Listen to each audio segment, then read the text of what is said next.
Little museums have their advantages and disadvantages, and it only depends on the people working in a museum whether the positive or negative aspects should prevail. In the National Liberation Museum Maribor, we will not surrender, no matter what problems we are faced with. Although our financial resources are not sufficient to be able to afford the state-of-the-art technology that is being introduced in other museums with great enthusiasm, and we are forced to decline many other options, we believe to be an extremely successful museum that outshines many institutions larger by size. And how is that? Because it is in our awareness to be originating from among people and intended for the people. We believe that there are museums that have lost people by using different state-of-the-art technologies, and we are tired of people complaining about children only being interested in technology, so why not offer them something else?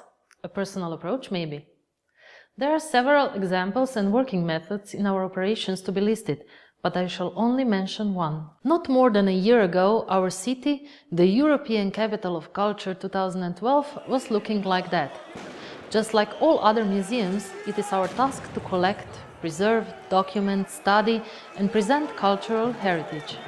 But this time, our curators have crossed the secure boundary by becoming field curators. We have attended every single event in the series of 7 Maribor uprisings to collect the field materials that were then turned into the basis for a new collection and a series of exhibitions intended as a warning that yesterday is already history and that the cultural heritage of the future is being collected today. But we had not yet fulfilled all the tasks that the museum should perform. There was still the role of education to consider. We therefore organized an event following the example of the Takeover Day, but in the city that had been faced with violent political demonstrations, it acquired much greater importance. The day when children assumed all the positions in the museum, from the director to the curator, will be used as proof that change can be achieved in a peaceful way. The project has been granted the ICOM Slovenia Award, the explanation stating, "With this project, the museum has reacted in a most direct way to the current social developments and addressed the most vulnerable audience when it comes to heritage, young people."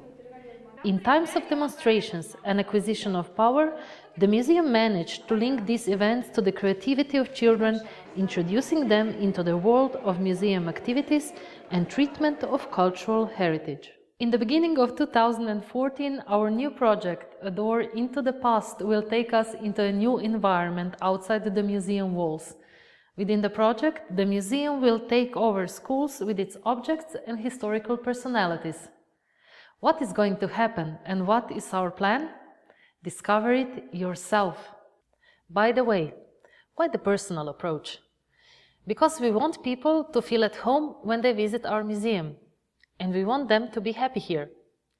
In this alienated world, that should be next for the museums.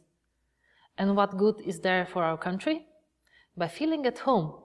In last 5 years only, people have donated more than 7,000 objects of cultural heritage to our museum, and thus to our country, like this piano here.